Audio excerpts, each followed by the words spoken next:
So welcome to In Touch Fly Fishing. I'm here with none other than the legend himself. We're here on the local Motueka River, and joining me today is Tony Entwistle. He's a man that I've got a lot of admiration and respect for. He is one of the pioneering guides of New Zealand. He was also a competitive fly fisherman, and he was in the first ever New Zealand fly fishing team. And he's a bloody all-round legend. On top of that, Means I'm old. Yeah, well, we all get old, one day at a time. Yeah. He's also father and husband, and that's a tough gig to hold together in our line of work. So we're going to go for a bit of a quick fish here on the Motueka River, which is one of Tony's local haunts. Probably his bread and butter river for a while. It is in recent years, absolutely. Yeah, it's an amazing fishery, and the last 3 to 4 years it's been just stellar. It's got big numbers, fat fish, 4-pounders. You get the odd 5, a couple of 10s have been caught this year, so that just shows you the quality of the river. You reckon I can get a 10 today? Well, you've dropped one the other day. So you said. How's this guy? Hey, Yeah. So, no. I think the sort of water that we're looking at here today, we're looking in under the willows. We're trying for 3 and 4-pounders, rising to dries if we can find them. That'd be the luxury.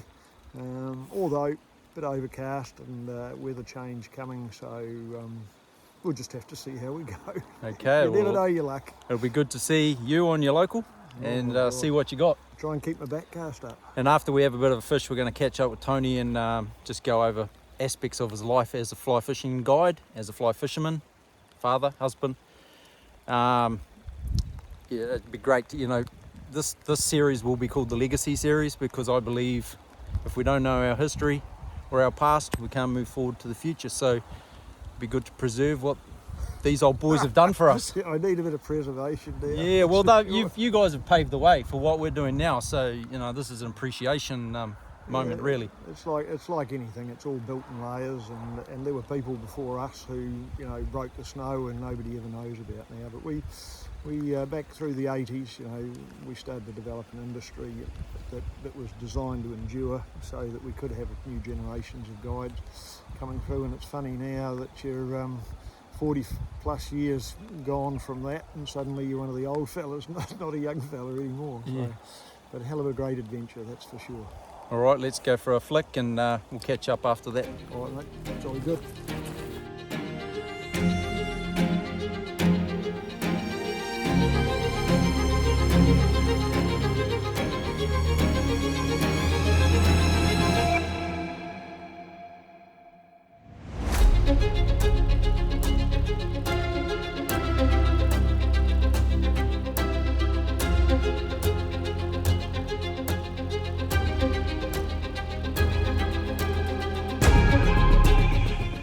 So thanks for joining me here, Tony.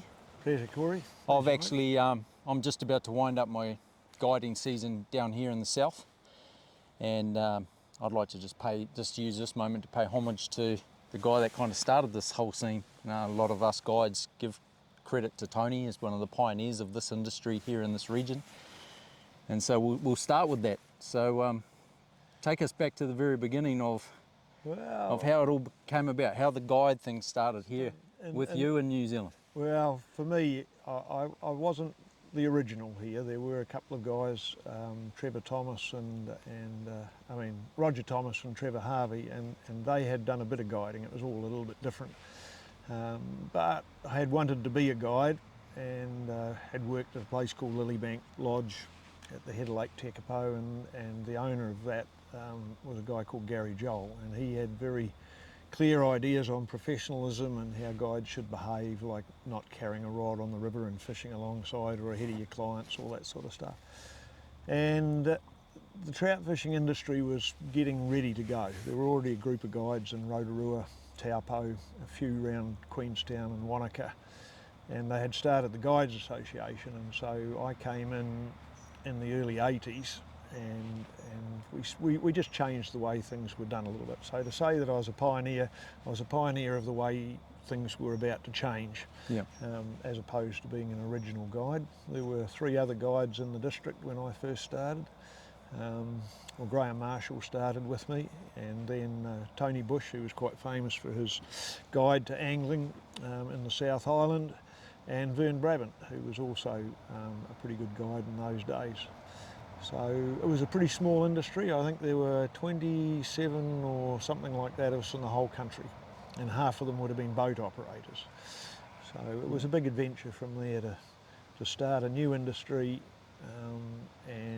and watch it grow, so that people like yourself, you know, a couple of generations on, it's still going strong, can walk in and make a respectable living as a guide. Yeah. You're not going to make your fortune, you know that, don't you? Yeah, absolutely. But it is a fun way to make your look living. at this place. I know, it's you know? awful. You know, this is your office every day. Yeah. But right now, you know, we're really respectful for the foundations that you guys laid. And while I'm giving you credit as being one of the pioneers, it's great that you've shared with me the guys that came before you, because we often forget our past. We always look into the future. Yeah. And it's a really good learning aspect for the next generation to know where we came from. I think that's the important thing, is the ability to recognise that while you might be the new hotshot or whatever on the street, and we all have a crack at that the only reason you can be that way is that some other people did some work. So it's all built in layers, and each successive generation is adding a new dimension, new degrees of professionalism.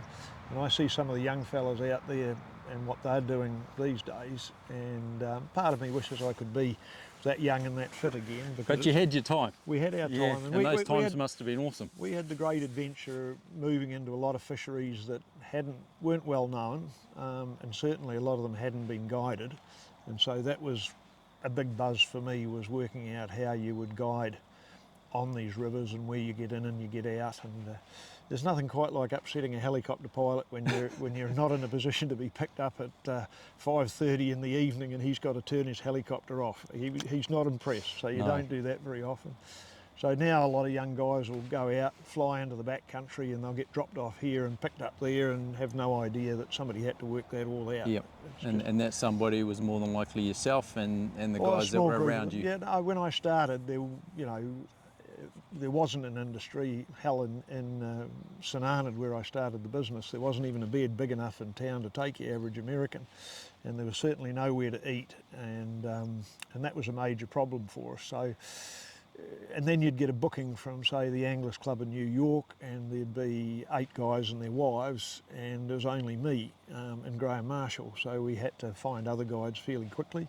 So we built up a team, and that was one of the great adventures, was having 6 or 8 guides out, 300 miles apart, using the old nomenclature in those days, and everybody having good days or bad days, and then working out all this water that was in between. So that was the adventure. I mean, we didn't have to worry about running into too many other people. Having a plan A, plan B, plan C for any day of guiding, that was, you just went fishing. Yeah. And wherever you went, it was either on or it was off. Over the years, the quality of the equipment and the improvement in techniques has been one of the great advances in fishing, has helped guiding hugely. There are a lot of rivers that once would have been too difficult for most people to fish. Now, with modern techniques, people can be highly successful on them. So while there's not much new water left out there, I'd like to think there's a couple of new corners somewhere that I didn't get to see, but there's not much new water. But the way people are approaching the water keeps changing, and I think that's a credit to our industry, actually. Back in those days, we often hear this back in the day stories. Yep. Well, back then the fishing was better. Was it better? Oh yeah. Yeah. Well, it depends on your definition, but there is no Were doubt. the fish bigger? Were there more of them? There were certainly more available fish on a regular basis because people weren't putting them down. So once a fishery gets fished, several times a week, the fish change their habits. So were there more fish? Yes, certainly there are a lot of rivers now that don't hold the fish that they used to. I mean, we've been fishing the Motueka today and it was a little bit quiet for us, but we still, got a few takes. And the fish are not as easy as they used to be, but when they really come on the feed, and with the modern techniques and the finer tippets and the ability to use smaller flies and CDC and beads and all sorts of stuff. You know, I mean, the rods now, compared to what we were fishing 40 years ago, are just like lightsabers. So if an average fish in this river, 2 to 3 pound, Yeah, is only 1.5, 2, 3 years old max, yeah. how does the old techniques not work on the new blood? You can understand an older fish. Yeah, no. So one of the things with the Motueka was always been that these fish take a fly, a nymph particularly, and spit it out about as quick as any fish. It's somehow inbred into them. And so in the early days with slower action graphite rods, you know, nymphing was not an indicator type thing. It was a contact type, so short leader and cast and draw, and you tended to feel your way into the fish, not like modern Euro nymphing, but elements of the same thing. As soon as, say, the Sage 2 rod came along, all of a sudden we could use longer leaders, and when you struck, there wasn't this delay where the rod went, it came back up at a slow action, and it changed life on the Buller River. It changed life, you know, over here. It certainly made handling bigger fish in the backcountry easy, or much easier. So yeah, technology's played a huge part in the progression of it, and it's evened the fishing out a little bit in some places. So in the early days, a lot of people were very uncomfortable with bigger rivers. Nobody fished them particularly well, and a lot of people would put their effort into smaller streams because it was easier to spot your fish and all the rest of it. Well, when you're spooking the fish out of the easy to see places into the harder to see places, you know, then you've got to become a better trout spotter. Even sunglasses, you know, spotting glasses. Yeah, it's actually huge. yesterday I had a client and he said, what did we do before Polaroids? Yeah, well, we had Polaroids, but they were pretty bloody awful. They were Polaroids, that's the trouble. So rather than polarised But glasses. you know, you drop into a river such as the Crow or the Leslie this time of year, you ain't seen anything without those low light glasses, Exactly, which weren't around. No, they weren't. And so technological creep, I think, is the term for it. That's had a huge impact. That puts much more pressure on the fisheries. I think, though, what is interesting is as you get better at the fishing, and then as better as a guide and being able to interpret it for people, you actually end up using less water. You know, early on we just kept walking till we found another easy fish, another easy fish, another easy fish, and those opportunities were good. Through the 90s, early 2000s, it started to change as I think by that stage the Guides Association was up to 150, 170 members. So much more than now. And more than now. I think we peaked at 210, and that was a long time ago. But I can remember back in the late 80s when I was president, we boosted the numbers to over 100, and that was the first time it had got over 100. So it had taken about 5 years, from 84, 85 through to the late 80s to get the numbers up over 100. And we were drawing a lot of new people in. Everybody wanted to be a guide. The myth was that there was huge amounts of money to be made. Some of us were a little shattered when the myth became reality, and it was just, look, it was a fun way to make a living, and I raised a family, and we bought a house, and you have some savings, and you know, for me it was the great adventure. But if you want to make $1 million, there's a lot of easier ways to do it than being a fishing guide. You could be on OnlyFans these days. I could be. I'd be bloody awful at it. So what is a guide to you? What's your interpretation of a guide? Well, it's very easy to say. You hear a lot of people say, oh yes, I've done a bit of guiding, I've done a day or two here and there. Well, no disrespect, but that doesn't make you a guide. I retired from guiding, and yes, I still do a day here and there, but I don't call myself a guide anymore. I'm retired. A guide's somebody who puts himself out there in the marketplace, develops his skills, preferably has some skills to start with, is available all the time, come hell or high water. He's not choosing his clients, he's taking the work as it comes. So he gets some clients who are very good, but let's face it, you know, if somebody was a really good angler, why the hell would they have to hire you? So the truth is, for most guides, the clients are not going to be the best anglers in the world. Some of them will be very good, but you've got a chance to develop a rapport with people. So you can't do that when you do a few days. I do it odd days guiding here and there, you know, you can't build a reputation. So a guide to me is somebody who puts himself out there, is there full time, come hell or high water, he's going to go guiding. He gives you the best chance on any day. That's why you hire him, not because he's going to put you on all the fish, but when you go out, regardless of whether it's a good day, a bad day or a terrible day, you have your best chance with the guide. And that's what makes him good. And he's skillful. He's skillful. He's not just somebody who takes you out to the river like a taxi driver and says, oh, this is a bloody great river, mate. Strap on a Royal Wolf and you can't go wrong. Throw one in there. Yeah, exactly. I'm going to have a smoke over here and check my Facebook. Seen a bit of that. Fortunately, I'd have to say in this district, Nelson District is well renowned as being one of the tougher fisheries. So the guides here earn their salt. Look, there's a huge number of good guides in New Zealand these days. You know, it's not hard for people to do a little bit of research and find, you know, a good guide in most districts now. Yeah. So I mentioned earlier, in my eyes, you're a legend. You've Thank you. paved the way for a lot of us through the guides, as a fisherman as well. The other thing that I really have a lot of respect for Tony is he is one of the very first representatives of for competition fly fishing and a member of the Silver Flies, which is the national team. Myself, I've represented New Zealand 6 times at the World Championships, and Tony was in that very first original team, which was in '87. 87 to the English, the world champs in England, and we got lucky and we got ourselves a bronze medal. And and still to this day, apart from the championships that were in New Zealand, that's New Zealand's best ever result. I think. Well, no, there were some really good anglers. We certainly got lucky, and the contest was structured a little bit different in those days, and the lake fishing suited most of the members of the team, so we were quite Just strong. to rewind it, how did you even get in the team?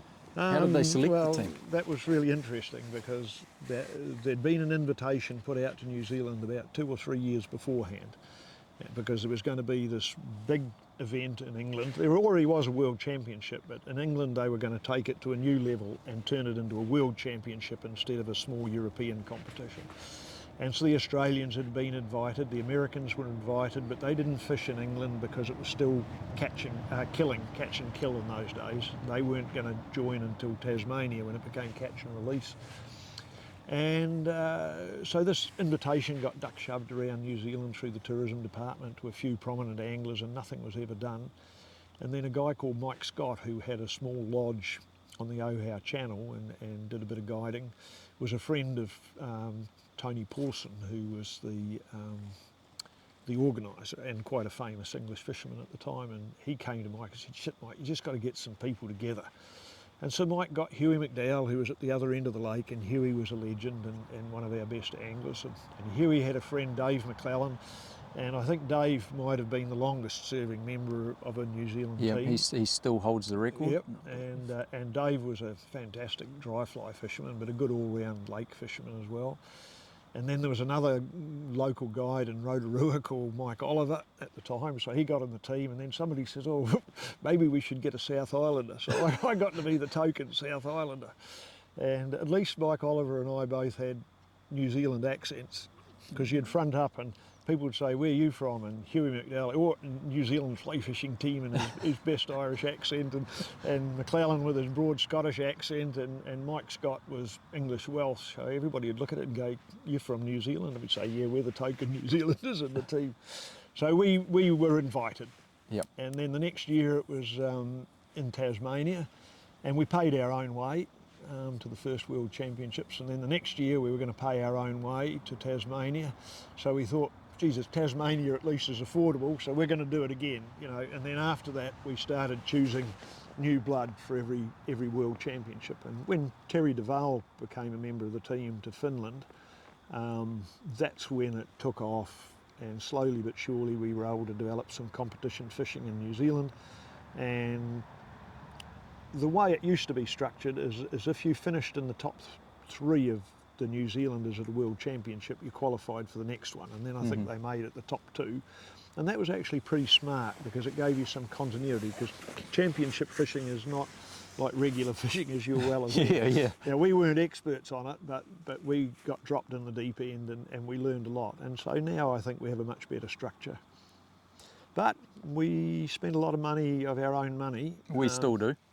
And I think it cost my wife the equivalent of a house in Yeah. terms of the money of the day.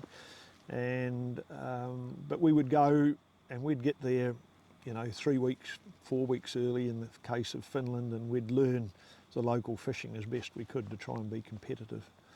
So it was a great adventure. And out of that, I think in my time there, I was just pre the modern European nymphing, but we certainly had high sticking and Polish nymphing and the original Czechoslovakia Czech nymphing, and CDC flies becoming popular, and beads. I can remember when beads were banned.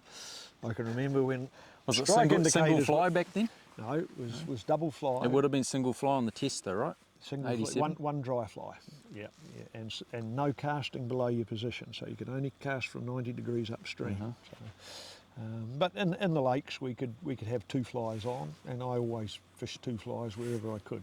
So that's where those sort of things became innovations that we brought back into our own fishing and our own guiding. Well, that's what I was going to ask you, after being in touch with all these techniques from around the world, which is what I am in touch with over the last sort of 10, 15 years. I get to experience new innovations, new techniques, and then bring them back to our fisheries, and some don't work, some do.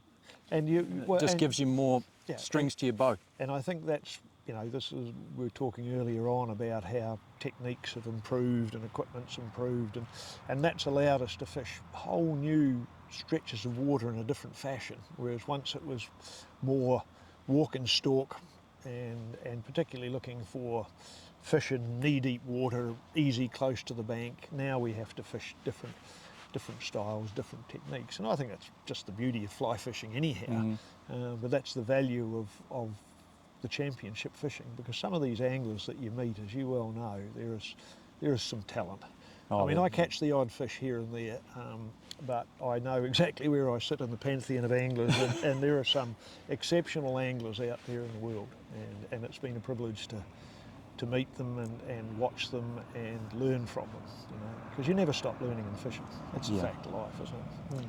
Yeah, so now that I've reached the point where I've retired from competition, the thing that I miss the most is catching up with these people, the camaraderie nationally, as well as internationally. Last year I was lucky enough, my wife came with me to Slovakia, so she got to see firsthand the relationships that I've built with people, and all the people that knew me and were like, hey, and talking to her. So for her to experience that was really good. And you mentioned earlier in the day that, that whole missing the world championship was something that you really, it wasn't the fishing, it was more so that camaraderie. Well, that was when I decided it was my time in the team was done, and it was better that somebody else had the chance to do it, because rather than thinking first and foremost about winning things, I was thinking first and foremost about catching up with people, what's new, and all the rest of it. So it was a different dynamic. So no, I did 6 years of fishing, and 1 year when we had the world champs in New Zealand administering, I got to sit in the back room and count everybody's scores. Really exciting stuff, people. Really exciting stuff. Yeah, but a bit of FOMO there, like looking at the scores, going, "Oh shit, I could have given these guys a run for their money." Yeah, no, there was some good talent. We'd trained our team up. We chose a new team, but the boys that were in the team fished really well. They were a force that year, so that was good. But no, World Championship fishing, you hear a lot of people knock it, and I don't believe in competitive fishing, and I understand that. And now I haven't got a competitive bone in my body, really. It's actually funny because 10 years before I started competing, it was my wife's fault. She said, "Why don't you do these competitions?" And I said, "No, I'm not into competing. I'm a backcountry fisherman. I'm a purist. Now, I'm throwing worms and mops and all. Whatever." Don't knock a good worm. As everybody knows, Tony Entwistle doesn't throw a sandworm worm, but I can show you one side of a fly box. If it works and it catches a trout, I'm interested. But was there also a point there where you're developing your guiding career and your business that enough is enough? You're sacrificing money. You mentioned that you could have bought another house for your wife, and I'm in the same boat. The sacrifices my family went through to see me compete across the world, run around training, preparation, and then I'm out working on the in a scene like this all day long. How do you hold your family together through all of that? Well, you have a very understanding wife. Yeah, which I have. And a very competent wife. So, and it's a little no different in guiding. There's an old adage: the hallway of guiding is littered with drunks and broken marriages, and I didn't really want to be one of those statistics. Yep. And so you work hard at those things, but it is tough. It's particularly tough on the women. And when you're in something like competitive fly fishing, there is no financial reward at the end. If you were in golf, a little pat on the back, or if you were lucky, from your fellow anglers, from your fellow anglers, not from anybody else. And so minority sport, it's just time. You've had a good time, and it's time to move on. And yes, I had moved into town, and I had the hunting and fishing shop. I helped take a small sports shop and build it a little bit and take it into the hunting and fishing group, and that needed so the actual work. Hunting and fishing we have now, that brand? Group, that brand. So I was one of the original 6 when Andy Tannock expanded from the Palmerston North and Masterton stores. He wanted to make it a nationwide brand, so I got invited to take my little shop into it, and that was an adventure in itself. But I still had the guiding business in. The shop was an add-on to the guiding, but in the end it started to overtake, and I really was a guide before I was a retailer. So after 10 years of that, it was time to move on and get back into guiding. But by that stage I didn't want to have any employees or anything else, so I had a few years where I just guided hardcore by myself, and that was fun. But then you miss the contact with when you're a team, and you work a little bit as a team these days. Yeah, that's part of the fun of it, is being able to bounce ideas off people and find what's working, and it's just that sharing of knowledge and gathering of knowledge, which is one of the great privileges in guiding, really. So take us back to the very beginning as a fly fisherman. Where did it all start for you? As a fly fisherman, as a fisherman. Yeah, as a trout fisherman, my family moved from Christchurch to Geraldine in South Canterbury, and got the Waihi River that runs through town. And in those days, boys didn't get a Game Boy or an Xbox, whatever it is called, and we got a fishing rod, and we went worm fishing, and we sat in trees, and we learned to catch trout. And then when we got bored with the rod, we learned to catch trout by about 15 other different illegal methods. But when you're a boy, it doesn't really matter. Were those methods illegal then? They were illegal then. Yeah. And we used to get chased a little bit by the fisheries ranger, and it was a sad day for me when my mates got caught by the fisheries ranger tickling trout, and I wasn't there. And as a punishment, they had to go and help him electric fish and release trout to see what was going on, so I missed out. But we would live on a sort of 400 to 800 metre stretch of the Waihi River and not go home for dinner, and Mum would have to ring up the policeman, and he'd run down the bank and, "Come on boys, your mum needs you home for dinner," and chase you off. And we were having a ball, and so Dad decided that he might expand my horizons a bit, and he got into fly fishing. And we would go out fishing, and Dad would hook a few fish on the dry fly. We were just dry fly fishermen then. Cane rods, silk lines, short leaders, 9 foot the length of the rod. And when he hooked a fish, he'd hand it to me, and I'd learn to play trout, and then I learned to cast. So started fishing at 7, and by the time I was 11, I was an independent fly fisherman. And we were catching big ones. A big one was 11 to 12 inches long. Mm-hmm. Anything over 10 died, because it was legal. Then. And you were allowed to keep 10 a day. That's 30 centimetres. Yeah. 10 pounder, guide 10 pounder. Yep. So we were terrible fish killers, and it wasn't until I went away to work in Wellington at the age of 17, 18, came home and had to help Mum clean out the freezer. And here were all these little bags of five small fish at a time, headed and tailed, that hadn't been eaten. And that was about the time before catch and release became voguish, or became the woke thing to do. I just became one of those fishermen that very rarely kept a fish to eat unless I caught it at the end of the day and I felt like I wanted a trout to eat. And it was just a natural evolution for me. Was that period obviously there was an acclimatisation society driven fisheries then. Yep. Were they still releasing fish Lots. consistently? Lots of fish, Yep. you know, so, and that's why the size would be small, but there'd be jam-packed with fish in a certain stretch, and another area there wouldn't be so many. I mean, I used to read about the Rough River, where trout averaged £5, the Tongariro, where 8-10 pounders were common in those days, and I Depending on who you ask, they still are. yeah, I've seen a few, sort of. But you know, when you're used to dealing with a fish that's 10 to 15 inches long, I can remember catching my first 20-incher, and you couldn't eat it all in one go. That was a big fish, you know. And so this thought that there were bigger fish out there, I just wanted to get out and find those places. But in our day, you know, it wasn't that easy to get around. Vehicles were expensive. Four-wheel drives were almost impossible to get.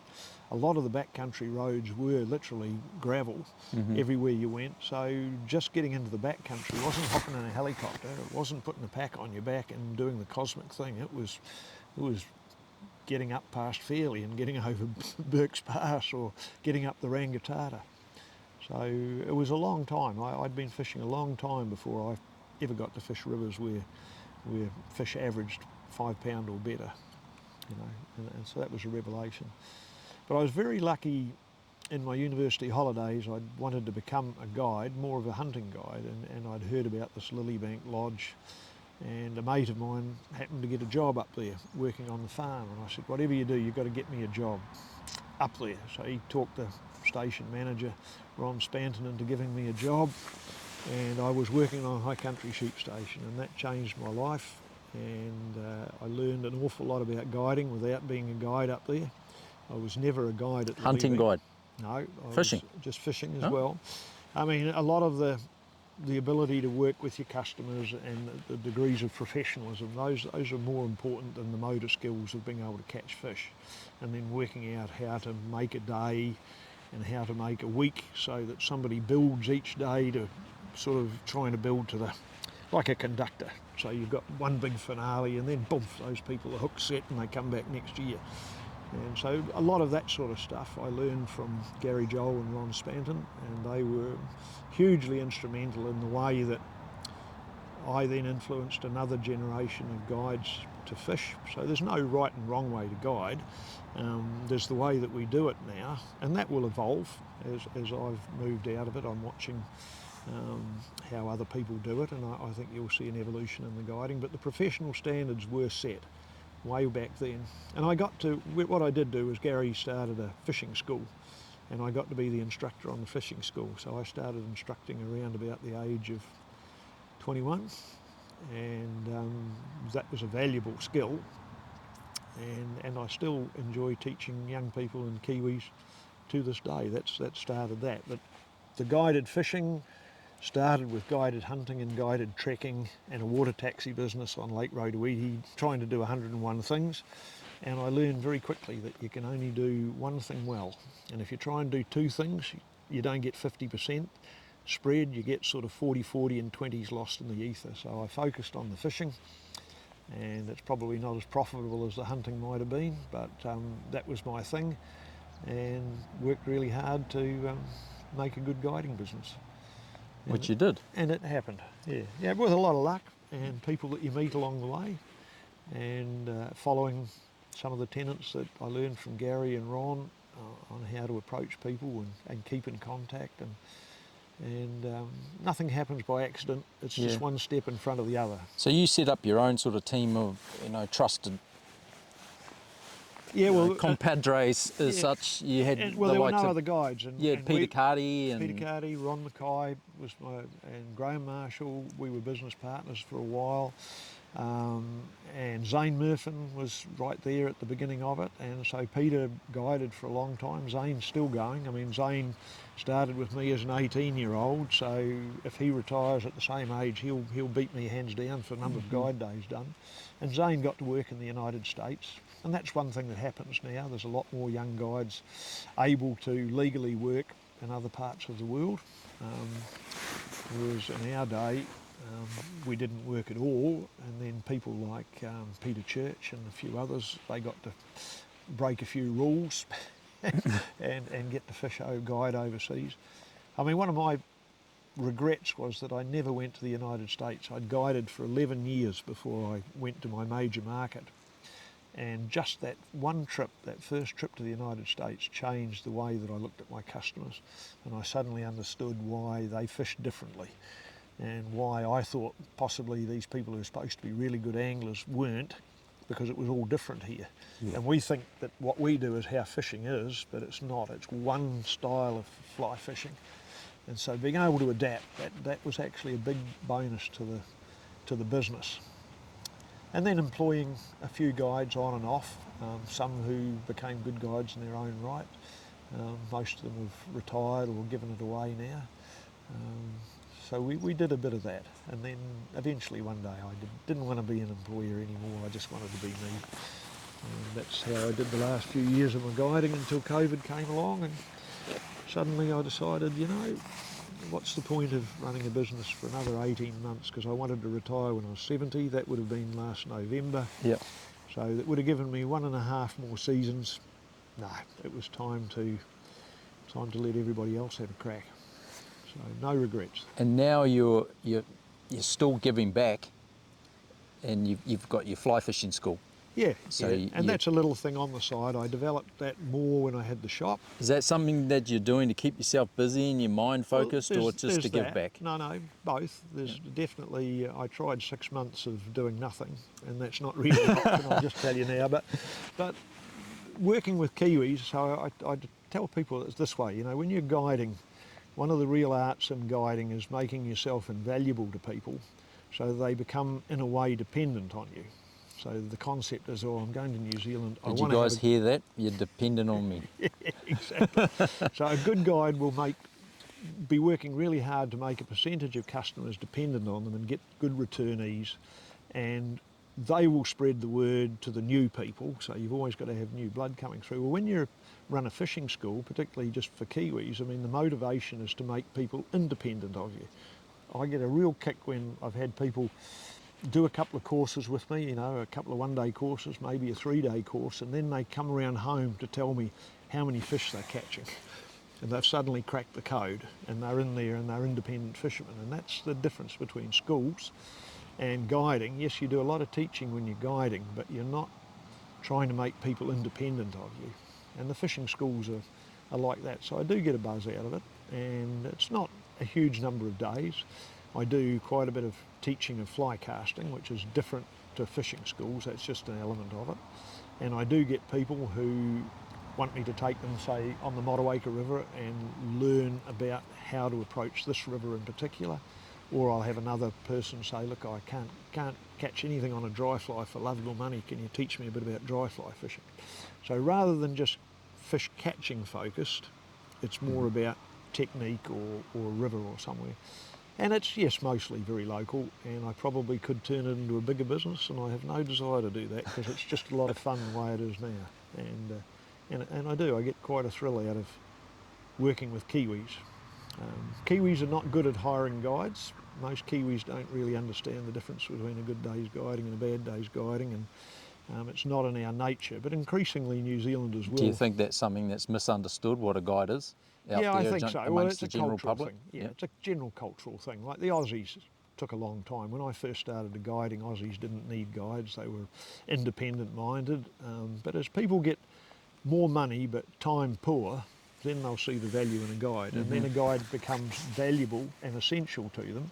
Why muck around and spend all this money to get to New Zealand and then have no results? You know, so that's where a guide becomes essential. So that's that fundamental difference between a guide. How many and of a those teacher. people reach out to you after they've had 2 to 3 weeks of bad results and finish up with a couple of days? Oh, that was how I got started. That's how I got started. If people who'd been right round the South Island and they had 2 more days before they hopped on the ferry and picked them, can you help me catch a fish? And so often in the early days, I wasn't guiding a day or 3 days or 5 days. I was guiding 2 or 3 or 4 hours, and that's where we were lucky. Living in St Arnaud on the Buller River, it really wasn't that hard to go down to the Buller River, and usually within half an hour to an hour they had their first New Zealand fish. But then they realised how they'd been doing it all wrong. You know, when you only fish best what you know best, and And those were the people who hired me. There were plenty of people coming to New Zealand and catching fish. Obviously, they didn't need to hire me. Yeah. You don't hear from those No, people. you don't hear from those people. So that's how I got started, and then we developed a mailing list, which is an important part of, even in this modern age of instant communication, building your mailing list is key, and then regularly contacting people without being a pain in the arse, and then selling. You got to. If nobody else is going to blow your trumpet for you, you've got to blow your trumpet a little bit and put yourself out And as there. Kiwis, we're not into blowing our trumpet. It's a cultural Not at thing. all, And not at all. now we're up against it.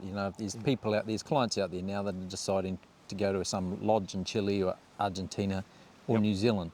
Yep. And if those people over there are blowing their trumpets and we're not, Yep. we're going to miss out.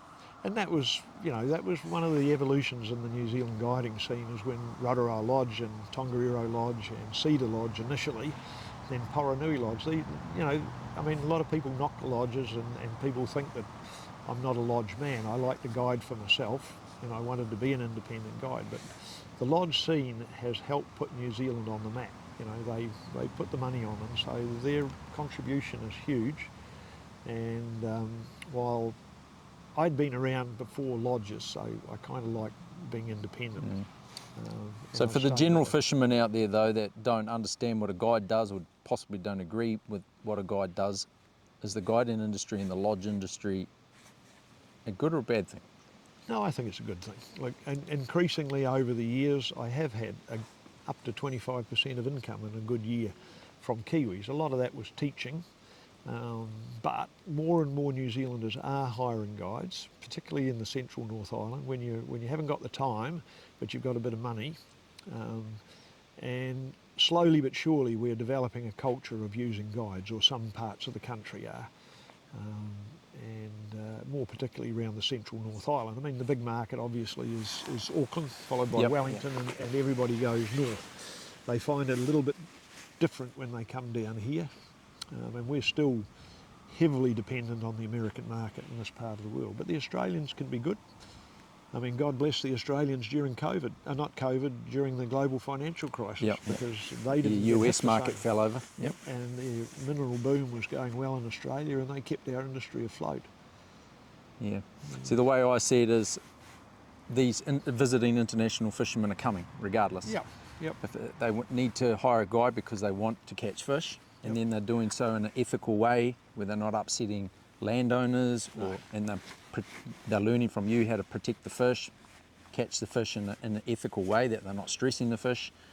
That's only a good thing. Yeah, exactly. I think a long time ago when we were arguing for a guide's licence, which is a totally different debate, and we've possibly missed the boat, but we would argue that a guide is simply like a landing net or a wading staff. It's something there to support you. That's why I've got a sore back. Yeah, there you go. You've been carrying a long weight. And but he's a tool that you can use. And so, yes, we do market ourselves, and we market the industry, and we market the country. And we do have some crosses to bear. We haven't always done a great job for the fishery. But in the main, I think the Guides Association particularly has helped, and guides are a lot better now than they used to be. And in terms of realising that we haven't got first dibs on the water, and we have to. Because that's one of recreational anglers' biggest beefs, is when a guide pulls up and said, "But I've got a client, I need this water," and then there's that angst. That to me is unethical. You should be good enough that you can say, "Oh, I'll go for your life, mate. I'll find another spot." If you're a guide, you know your water, so you can go somewhere else. And another thing that we used to have a rule for my guiding company that you never guided on a local piece of water again inside 5 days. So let's say we'd fished this beast today and we had a slap-up day, we would not come back inside 5 days, regardless of how good. Yeah. We might come back in 6. And in the back country it was 10 days. Yeah. 10 days per piece of water. But then as more and more operators came, sadly, everybody wants the cream on the cake. So once upon a time, helicoptering wasn't everything that we did. It was like the cream on the cake. Now everybody wants the cream on the cake as stock standard bog average guiding day has got to be the cream on the cake, and that resource in the backcountry did get overfished. One thing I learned over COVID is I did get to take a couple of groups, Kiwis, into the backcountry for helicopters. They decided we will give it a go, and it only took 1 year off, and those fisheries were back fishing like they used to be. And then 4 months, and I went in again. After the borders open? After the borders open, in 4 months, some waters were still good, and some waters had already retreated back to being hard to fish. Interesting. So in the backcountry, there's still work to be done. But that's not a guide's fault thing. I mean, guides could spread their pressure, and I think some guides overuse it, but it's a management thing. It's also a hard one to manage, as even if you've got a team, Yep. and there's another team at a lodge and another team Yep. at a lodge, you don't know what they're doing. No, you know don't. what your guys are doing. And I think we've done some good work down on the Greenstone and the Caples. I think some of that works. I think the new designated waters in the main have helped. That's not a perfect system, but it was a start. So I think designated waters has a future, and I can foresee on some rivers more booking systems, more particularly for visitors and for guides, not so much for Kiwis. I think designated waters has actually helped Kiwi fishermen this season from what I've seen in this part of the world. It's certainly made it easier for them to get on the water. So that's not a bad thing, and the guiding industry hasn't gone anywhere. And as you are aware, you're busy as you've been, so there's still plenty of opportunity out there for guides. We don't have to sell the cream all the time to have a great guiding industry. And I think that's, you've got to be strong enough to stand up to customers who only want the cream and find a way to make a good all-round adventure for them. We should be selling New Zealand as a great place to come and trout fish. I guess in that aspect, what they're seeing now is these YouTube clips, social media, and they're seeing certain places or certain fisheries, and that's their focus. They've looked at this clip and they're like, that's what I want, I'm paying for that, and that's their only focus. And that was the trap with social media, and to a lesser degree YouTube before that. Instagram and Facebook came after YouTube in a way, and they really put the pressure on. But even the internet, when we first got websites, everybody suddenly appeared equal on a website. Everybody could tell equally big lies, and so you needed to, customers needed to get more discerning. I think that'll change. It's been a blessing that the last 3 years we haven't had any super big fish fishing. It's taken the heat off. We had a couple of years there pre-COVID where there were a lot of big fish around everywhere, and everybody's going, oh, New Zealand's all about big fish. You can catch trophy trout in New Zealand. Let's say 10 pound is the magic mark. It shouldn't be. It should be the quality of the fish for the fishery, but you can do that in New Zealand, but that was not what our fishery was built around. The guiding industry was not built around 10 pounders. It was around people coming and having a New Zealand experience and enjoying some of the best fly fishing in the world. That doesn't rely on big fish only to do that. So when you first jumped in a helicopter and headed off into these hills behind us here, the national park now, what was the feeling of seeing that for the first time, being one of the first to experience those fisheries? It was spectacular. It's an amazing flight for a start off, and then it was all new water. Tony Bush, he really pioneered the helicopter fishing around here. He'd been doing it for possibly a season or two before we really were able to crack into it. The irony was we thought we were going to find pod loads of 10 pounders. We didn't. We found pod loads of 5 to 6, 7 pounders. And a very occasional double-digit fish. And I guess one of the ironies is of all the double-digit fish that I've caught, which is a substantial number, over 100, but probably more than half of those came within strolling distance of the car, not even a big backpack. So even lowland fisheries? Even lowland fisheries. So fish your feet is what you're saying? Yep, not far from it. Don't head to the horizon. Not far from where we're sitting right now. We've had 10 pounders 9-pounders, 8.5-pounders on the dry, just out of local rivers. Going in the helicopter didn't guarantee that. There were places to go that you could look for those fish, but people soon got bored with catching nothing. Yeah. Big fish aren't big for a reason, they're not stupid.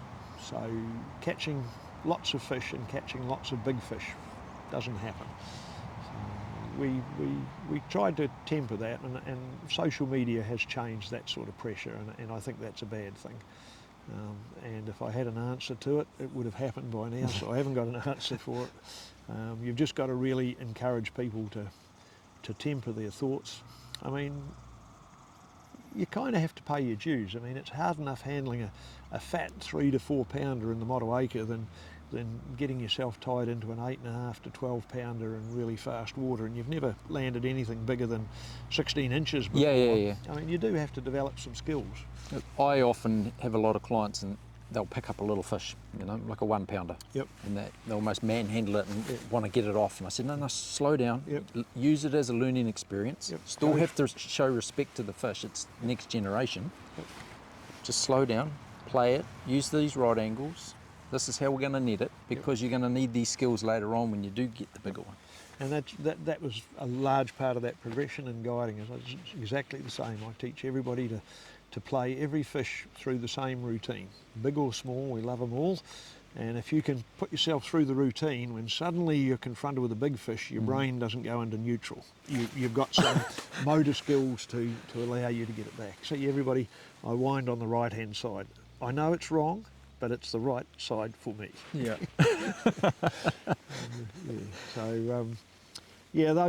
All those things, you know, that's all part of it. But when you look at the vast majority of people who come to New Zealand for the fishing, they're not actually chasing those 10-pounders. That's become very much the independent angler who thinks he's better than he probably is, and how you manage that independent angler. So I don't place the blame strictly on the guiding industry. The tourist industry generally has some work to do in educating people about really what our fishery's about. And we will have big fish years again, and it'll all get out of perspective again, don't worry. It's human nature. It's a cycle. It's a cycle. I can remember. So through all those years of, like, from when you first started guiding or even first started fishing, we talk about cycles in the fishing world, health of fisheries, the size. Yeah. What drives those cycles? What is it? Flood driven, hot summers? That would be, talk to Fish and Game in this part of the world, and they've kept some good data now over the years, and we see the floods in November for this type of fishery being pretty much 99% brown trout fishery. You get the floods, the bad floods in November, and that takes out the young of the year. Okay. And so now then you get 2 years, 3 years, like we had 5 in a row, and our fishery got in a pretty bad shape.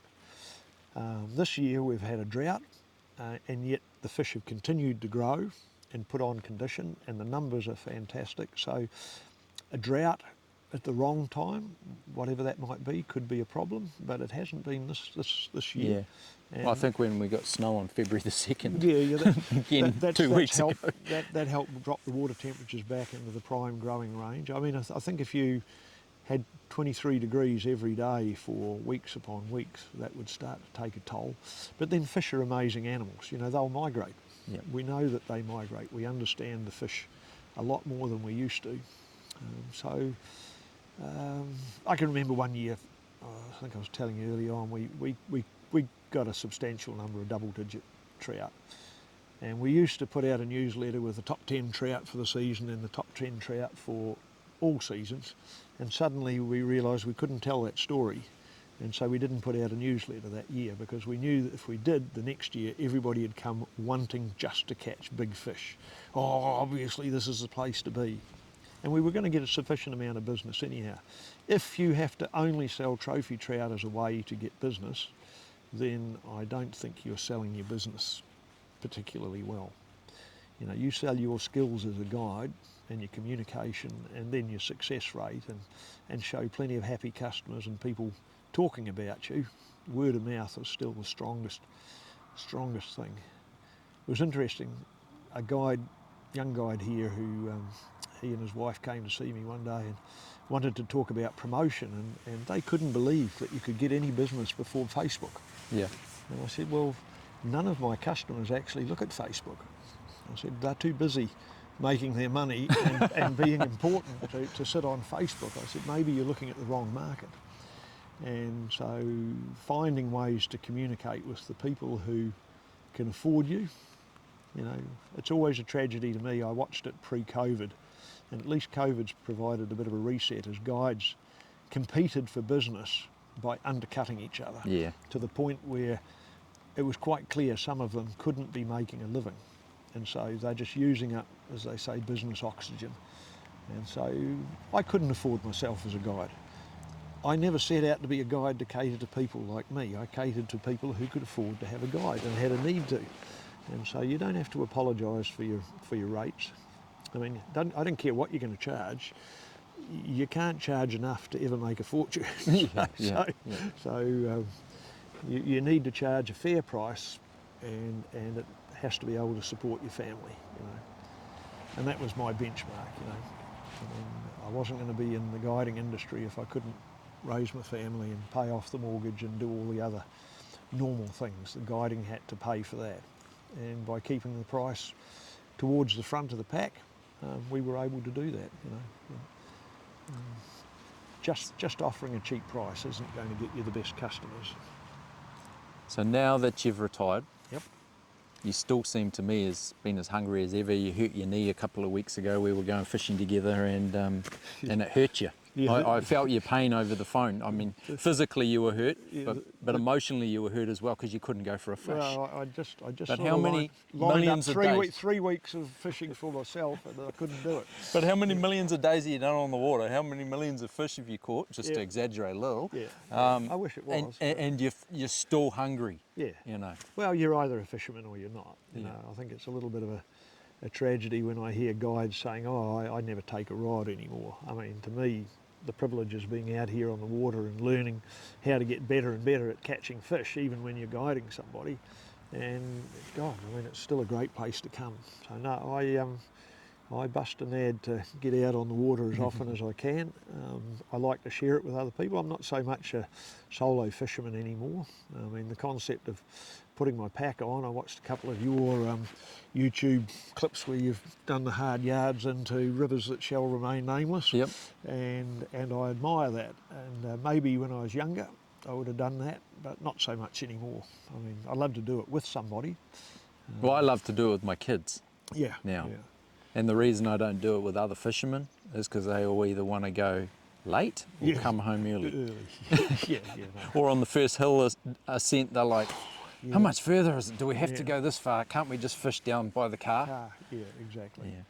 Yeah, no, my eldest son's a keen angler, and we get to fish a few times, but he's quite busy in his work and business. And middle son is coming back to fishing, and he showed some promise this last Christmas. And So you spoke earlier about your wife, having a supportive wife is Yep. key to the industry that we work in, and when you were a competitive fly fisherman. So you had 3 sons, 3 sons, yeah. and they all grew up in the outdoors, because not only are you a fisherman, but you're also a keen hunter. Yeah, they all had a chance, you know, and Yeah. I didn't push it. I mean, middle son became very interested in American football for a long time, and he has helped get American football and flag football going in New Zealand. Wow. Put a huge effort into that, and has played for New Zealand, and represented the country, but so that was great to see. And the younger son wasn't quite so much into trout fishing, but he loves to hike with us and does a bit of sea fishing. And number 1 son, he's my shooter and fisherman. He kind of got dropped in the deep end, being the first boy. Yeah, well, I did the same, but I probably killed the love of fishing for my eldest boy, because it was just, what do you mean you're complaining that you're tired? We've only been on the river 17 hours. Yeah, when it's not exactly their cup of tea, and it's not been their drive. I mean, these are the traps that we do, and I probably... Yeah, as a first-time father, you don't know these things. No one hands you a booklet and says, don't take your kid fishing for 14 hours on the And side of the Tongariro in the ice. I think that's why none of my boys play cricket. They probably didn't get my enthusiasm for cricket the same way.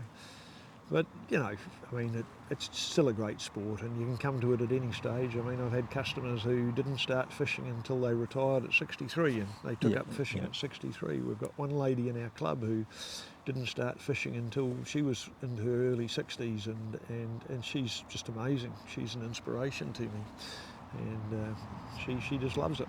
So it's one of those great sports. You can pick it up and put it down and go away, come back to it, or start it late. It doesn't matter. And I learned that with my family, and I've got some granddaughters, and with a bit of luck, one or two of those will want to go fishing at some stage. And if they don't get into it, that doesn't matter, but it would be fun to try and take them. My darling wife, well, she probably understands more guide talk than the average guide. She's listened to more of it than the average guide, and she'll go salmon fishing with me, and she likes to stand and cast a spinner, but she's caught fish on the fly rod, but it's not really her thing. She's had it up to about there. So she's a master of the eye roll when you come in with your guide stories. No, she asked me other things. Yeah, so no, she's kind of over guide stories, that's for sure. Yeah. She doesn't understand how you and I could talk fishing endlessly for an hour on end and maintain our interest. So, and that's fine. That's fine. So it takes a unique character. Yep. So yeah, it's good to share it with you. I have to say, we're probably slightly demented, aren't we? So, yeah. So, can we ever stop learning? What's your take? Never, no. I mean, the fishing is too broad. It's not a sport in that sense. You know, you learn techniques and all the rest of it, but you know from going to the World Championships, you only have to change river or change country, you know, change mindset. Think of how many different techniques are out there. I mean, for a while there I got hell-bent on catching a South Island salmon. I grew up catching salmon in the Rangitata River. I wanted to do it on a two-handed rod.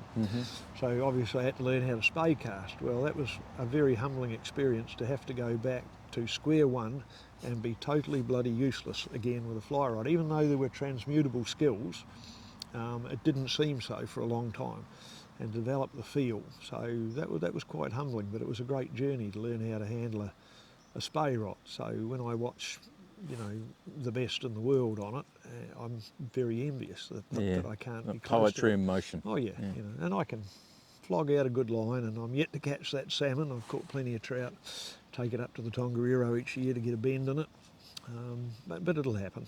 It'll happen.